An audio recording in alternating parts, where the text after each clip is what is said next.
తాకట్టులో ఉన్న బంగారాన్ని విడిపించి ఆ రోజు ఆన్లైన్ ధరకే కొంటుంది కొమ్మూరి గోల్డ్. నమస్కారం, వెల్కమ్ టు సుమన్ టీవీ. నేను గీతాంజలి. ప్రస్తుతం మనతో పాటు ఇస్కాన్ నుంచి ప్రణవానంద ప్రభుజీ ఉన్నారండి. ప్రభుజీ గురించి ప్రత్యేకంగా చెప్పాలా, వారు చెప్పేటువంటి మాటలు ప్రత్యేకంగా కృష్ణ భగవానుడు గురించి, అలాగే వారి లీలల గురించి కావచ్చు, ప్రత్యేకించి కొన్ని లైఫ్ లెసన్స్ అనేవి చాలా మందిని వాళ్ళ జీవితంలో డౌన్ అయిపోయినటువంటి సిచ్యువేషన్స్ నుంచి బయటికి రాగలిగాము, అక్కడి నుంచి మేము బయటపడ్డాము అని చెప్పారు. అలాగే ప్రతి అంశం పైన మనకు అర్థమయ్యే రీతిలో వివరిస్తూ ఉంటారు. ఇందులో భాగంగా వారి గురించి తెలుసుకోవాలి, వారి దినచర్య ఏంటనేది కొంతమంది ప్రశ్నలు అడిగారు కామెంట్స్ రూపంలో. అలాగే మీరు ఏవైతే ప్రభుజీ గారి గురించి తెలుసుకోవాలి, వారి మాటల్లో విందామని అడిగారో అవే ఇవాళ ఇంటర్వ్యూలో మనం మాట్లాడబోతున్నాం. ఇంకా ఆలస్యం చేయకుండా ప్రారంభిద్దాం. హరే కృష్ణ ప్రభుజీ. హరే కృష్ణ. తులసి పూజ గురించి చాలా మంది సందేహం అడిగారండి. అసలు తులసి పూజ ఎలా చేయాలి, ఎందుకు చేయాలి తులసిని, అసలు అంటే ఒక మొక్కను అలా మొక్కడం ఏంటి అనేది ఒక ప్రశ్న అయితే, వీటికంటూ ప్రత్యేకంగా సమయం ఉంటుందా, తులసి అమ్మవారిని అసలు ఎలా కొలుచుకోవాలి, అమ్మవారిగా ఎందుకు పూజిస్తున్నాం, ఇవి ప్రశ్నలు. వృందాయై తులసీదేవ్యై ప్రియాయై కేశవశ్య చ విష్ణు భక్తి ప్రదే దేవి సత్యవతే నమో నమః. ఇది తులసీదేవి యొక్క మంత్రం. బృందాయై తులసీదేవ్యై, బృందావనం అంటేనే తులసీవనం. బృందావనంలో అన్నీ కూడా శ్రీకృష్ణ భగవానుడి యొక్క లీలలన్నీ కూడా తులసీదేవి డైరెక్టర్. రాధాకృష్ణుల సినిమా అనుకుంటే తులసి మహారాణి డైరెక్టర్ అనమాట. అన్ని భగవంతుడికి ఏది కావాలన్నా ఏర్పాటు చేస్తే తులసి మహారాణి. బృందాయే తులసీదేవ్యై ప్రియాయే కేశవస్య చ విష్ణోర్ అత్యంత వల్లభ. చాలా చాలా డియర్ భగవంతుడికి తులసీదేవి అని అంటే. అందుకే మనం చూడండి, ఏ ద్రవ్యం పైన భగవంతుడికి నివేదన చేసే ప్రతి ద్రవ్యం పైన తులసి పెడతాం. మన నైవేద్యంలో మనం ఎన్నోసార్లు చెప్పుకున్నాం, నీటితో సహా ప్రతి నైవేద్యం పైన తులసి పెట్టి మాత్రమే మనం నివేదన చేస్తాం. అభిషేక ద్రవ్యములలో కూడా తులసి వేస్తాం. తులసితో ప్రక్షణ చేసుకొని దాని తర్వాత స్వామికి నివేదన చేస్తాం అనమాట. ప్రియాయే కేశవశ్య చ విష్ణు భక్తి ప్రదే దేవి. భగవంతుడి యొక్క భక్తిని ఇచ్చే దేవి ఆవిడ. తులసీదేవి భక్తిదేవి బృందే మహారాణి అని అంటారు. కాబట్టి భగవంతుడి యొక్క భక్తి కావాలి అని అంటే ఆశ్రయించవలసింది తులసీదేవి. చాలా మంది ఏమనుకుంటారు తెలుసా అండి, కేవలం ఆడవాళ్ళు తులసి పూజ చేయాలనుకుంటారు. నేను ఇది విన్నాను ప్రభుజీ, నిజం అసలు అది. ఇంట్లో అందరూ ఆడవాళ్లే కదండి, తులసీదేవికి వెళ్ళి దీపం పెట్టేస్తారు, ప్రదక్షిణ చేసేస్తారు, నీళ్లు పోస్తారు. మావాడు అనుకుంటాడు నేను ఎందుకు వెళ్ళాలి, నీకు భక్తి వద్దా? భగవంతుడి భక్తి కావాలి కదా. ఎవరెవరికి భగవద్భక్తి కావాలంటే వాళ్ళందరూ తులసి మహారాణి ఆరాధన చేయవలసింది. మీకు ఒక విషయం చెప్తాను. మీరు గోవర్ధనిక విలేజ్ వచ్చారు కదా, ఇస్కాన్ గుడిలో ప్రతిరోజు ప్రొద్దున సాయంత్రం 2 పూట్ల తులసి ఆరాధన ఉంటుంది. అందరూ చేయవలసినదే. సన్యాసులు, బ్రహ్మచారులు, గృహస్థులు, పిల్లలు, గురుకుల పిల్లలు అందరూ తులసి ఆరాధన చేస్తారు. మీరు మందిరంలో చూసారనుకోండి, ఒక దగ్గర ఆశ్రమ వాసులకి తులసి దేవి యొక్క ఆరాధన ఉంటుంది, ఒక దగ్గర స్త్రీలకి ఉంటుంది, ఒక దగ్గర పిల్లలకి, ఇంకొక దగ్గర గృహస్థులకి. అందరూ తులసి ఆరాధన చేస్తారు, అందరూ తులసి ప్రదక్షిణ చేస్తారు, అందరూ తులసి యొక్క కోటకి నీళ్లు పోస్తారు. తులసి ఆరాధన చాలా ముఖ్యం. ఏ ఆశ్రమంలో ఉన్నవారు, స్త్రీ పురుష భేదమే లేదు, అందరూ తులసిదేవి యొక్క ఆరాధన చేయవలసినదే.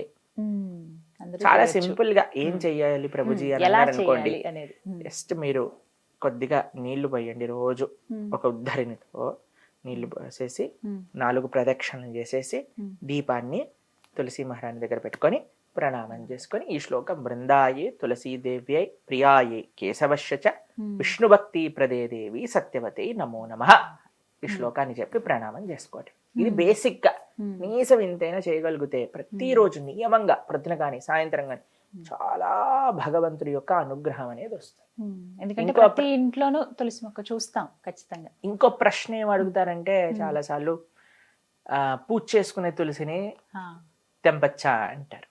చాలా మందికి ఉన్నటువంటి ప్రశ్న, సందేహం ఇది. అయితే మీరు చూడండి,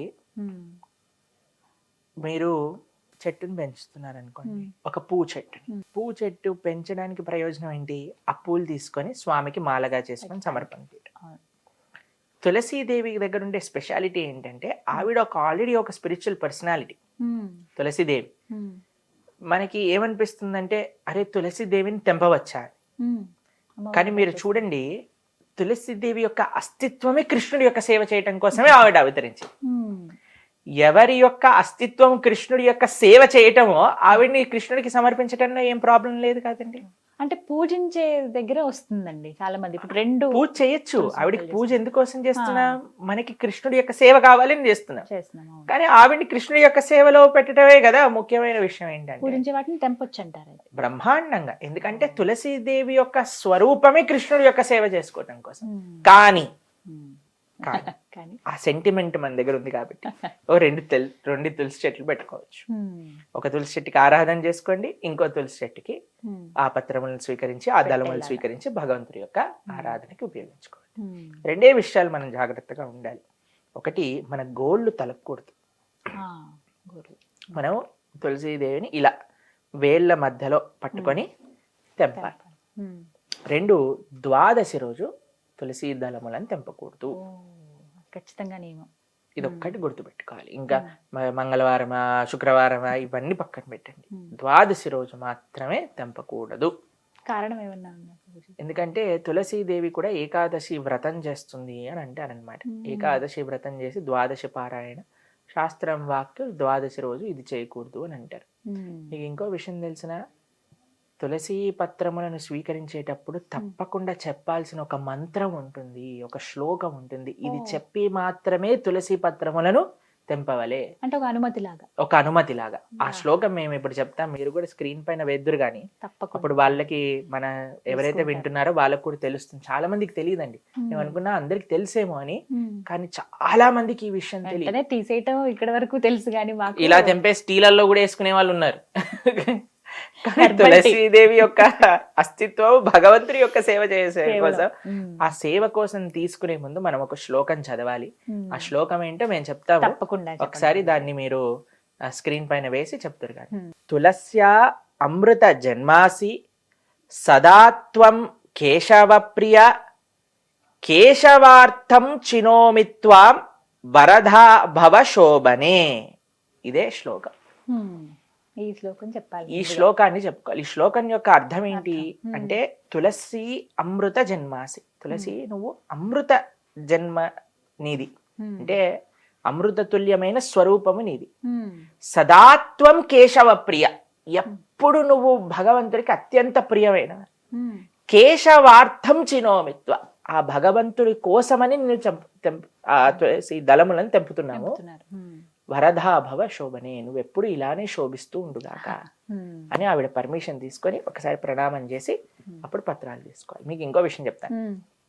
మనము తులసి పత్రాలు చాలా దగ్గర మేము చూస్తామంటే దళములు తీసేస్తారు, ఫ్రిడ్జ్ లో పెట్టేస్తారు, అవన్నీ పాడైపోతాయి, నీళ్ళు వచ్చేసినట్టుగా అయిపోతాయి.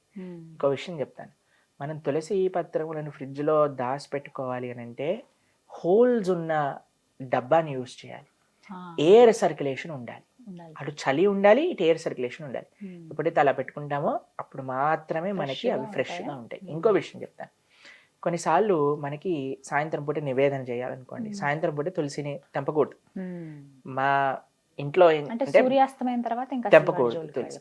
అయితే మేము ఏం చేస్తాం అంటే, మన ఇంట్లో కానీ సాంప్రదాయంలో ఉన్న వాళ్ళు కూడా తులసి అలా ఎండిపోయి పడిపోతుంది కదండి, ఎండిపోయి కాదు, ఆకులు అప్పుడప్పుడు కింద పడిపోతుంటాయి, పత్రం కింద పడిపోతుంటాయి. లేదా మనకి ఎప్పుడైతే ఎక్కువగా వచ్చేస్తుందో చక్కగా వాష్ చేసి తడి పడ్డ పైన ఆరబెట్టేసుకొని తడంతా, దాన్ని మొత్తం ఎండనివ్వాలి. ఎండిపోయిన తులసి ఉంటుంది కదండి, ఒక డబ్బాలో పెట్టుకోవాలి. ఎప్పుడైనా ఎమర్జెన్సీ వచ్చింది అనుకోండి, మనకి తులసి లేదు, నివేదన చేయాలంటే ఎలా తులసి లేకుండా నివేదన చేయలేము, అప్పుడు ఈ తులసి మాలని వాటి పైన పెట్టుకోవాలి. ఎండిపోయిన వాటిని కూడా పెట్టచ్చు బ్రహ్మాండంగా. తులసి ఏ స్వరూపంలో, ఇప్పుడు తులసి మాల ధరించాం, ఇదేంటి కాండమే కదండి తులసిది, వాటితో చేసినవి. తులసి తులసి పొడి, తీర్థం పొడిలో తులసి ఉంటుంది కాబట్టి ఎలాగైనా సరే మనం తులసిని భగవంతుడికి సమర్పణ చేయాలి. ఇప్పుడు ద్వాదశి రోజు, ఓకే, ఏకాదశి ద్వాదశి రోజు మనకి లేవు, అప్పుడు ఏం చేస్తాం మనం, వెంటనే ఇవి పెట్టేసుకొని చక్కగా నివేదన చేసుకోవచ్చు. కొన్ని ఇళ్లలో తులసి మొక్క అలా జీవం లేనట్టుగా ఎండిపోయినట్టు అవుతుంది, అది చాలా అపవిత్రం. తులసి మహారాణి చాలా కేర్, అంటే ఆ ఇంట్లో ధార్మిక పెరిగిపోతుంది అని. అలా అని భయపడిపోయి ఇప్పుడు మేమేమైపోయి కంగారు పడకండి, తులసి మహారాణి తెచ్చుకోండి, చక్కగా మంచిగా సారవంతమైన ఇది చేయండి. అప్పుడప్పుడు తెల్లటి పురుగులు వస్తాయి తెలుసా మీకు, ఆకలి వెనకాల. అప్పుడు ఏం చేయాలో తెలుసా, ఇవన్నీ మొత్తం మీకు తులసి మహారాణి పెంచే క్లాస్ ఇస్తున్నా, గార్డెనింగ్ క్లాస్ అయిపోయింది. ఏం చేయాలంటే నీళ్ళల్లో నీమ్ ఆయిల్ వేయాలి, వేసి స్ప్రే బాటిల్లో వేసి స్ప్రే చేసేసుకోవాలి, బ్రహ్మాండంగా అయిపోతుంది. ఇంకో విషయం, ఎప్పుడైతే వాటికి సీడ్స్ పెరిగిపోతాయి కదా, వాటన్నిటిని జాగ్రత్తగా మనం ఇచ్చేసాం అనుకోండి, అప్పుడు నిండుగా వస్తుంది అనమాట. సీజర్స్ యూజ్ చేయకూడదు ఎప్పుడు తులసిదేవి. ఇంకో విషయం ఏంటంటే చలికాలంలో ఎప్పుడు కవర్ చేసి ఉంచాలి తులసి మాలని. ఒక చక్కటి కాటన్ క్లాత్ తోటి దేనితోటైనా మంచిగా ఇలా పెట్టేసాం అనుకోండి, అప్పుడు ఆ చలి యొక్క ప్రభావం ఉండకుండా మనకి. అంటే ఇక్కడ హైదరాబాద్ లో అంత చలి ఉండదు అనుకోండి, మా ఆశ్రమంలో చలి ఎక్కువగా ఉంటుంది. మీరు చలి ఉన్నప్పుడే కదా వచ్చింది మా ఆశ్రమానికి, కరెక్ట్. కాబట్టి అలాంటి సమయంలో కొద్దిగా జాగ్రత్త. మీరు చూసారు కదా ఆశ్రమంలో ఎలా ఒక దాంట్లో లోపల పెట్టి జిప్ వేసి మంచిగా నీట్ గా తులసి మహారాణి పెట్టి అలా జాగ్రత్తగా చూసుకోవాలి, కాపాడుకోవాలి మనం. ఇంకో విశేషం ఏంటంటే తులసీదేవి యొక్క ఆరాధనలో 8 నామములు విశేషమైనవి అని మొన్నే మేము శాస్త్రాధ్యయనలో చదివామన్నమాట. ఆ 8 నామాలు కూడా మేము చెప్తాం. తులసి అమ్మవారిని పూజించుకునేటప్పుడు 8 నామాలు ముఖ్యంగా ఉంటాయండి. అవి మనం స్మరించుకుంటూ అవి పఠించుకుంటూ అమ్మవారిని కొలుచుకోవచ్చట. ఆ నామాలు ఏమిటో ప్రభుజీ చెప్తారు, విందాం.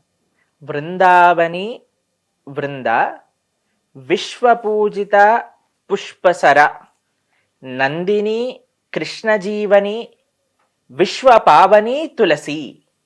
ఇవి 8 నామాలు. ఈ 8 నామాలతో ఈ 8 నామములు అనుకుంటూ తులసీదేవి దగ్గర పుష్పాలు మనం సమర్పణ చేస్తే తులసీదేవి యొక్క కృప చాలా బాగుంటుంది అని. చివరి సందేహం, కృష్ణ తులసి అని చెప్పి అలాగే ఇంకొక రామ తులసి అని, లక్ష్మీ తులసి అని ఉంటుంది. ఈ రకాలు ఏ తులసి అయినా మంచిది, పర్వాలేదు, మంచిది. ఏదైనా సరే మనకు అందుబాటులో. ఒకవేళ ఏమైనా ఇబ్బంది అవుతుంది అన్నప్పుడు వెంటనే ఇంకొకటి తెచ్చుకుని పెంచుకోవడం మంచిది చూడండి. కానీ తులసి నీరు తప్పకుండా ప్రతిరోజు పోయేవాలి. ఏదో గార్డెనర్ వచ్చి వెళ్ళటం కాదండి. తులసి మహారాణి సాక్షాత్తుగా కృష్ణ భార్య. మనము కార్తీక మాసంలో కైశిక ద్వాదశి, క్షీరాబ్ది ద్వాదశి రోజు తులసి శాలిగ్రామ వివాహం చేస్తాం కాబట్టి చాలా ప్రేమతో చూడాలి. ఇప్పుడు చాలా మటుకు ఇళ్లలో మేము చూస్తుంటాం తులసి ఆరాధన. మా సాంప్రదాయంలో తులసి మహారాణికి చీర కట్టి, సరే మీరు ఆలయంలో కూడా ఆ కొత్త డ్రెస్సులు వేస్తారు తులసి మహారాణికి, ఎంత జాగ్రత్తగా ఉంచుతారు. కాబట్టి చాలా భక్తి. ఆలయంలో భగవంతుడు ఎలానో మన పూజ రూమ్ లో శ్రీ విగ్రహాలు ఎలానో తులసి మహారాణి బై డిఫాల్ట్ శ్రీ విగ్రహమే. అంత జాగ్రత్తగా చూసుకోవాలి. చాలా చక్కగా చెప్పారు ప్రభుజీ. హరే కృష్ణ. హరే కృష్ణ.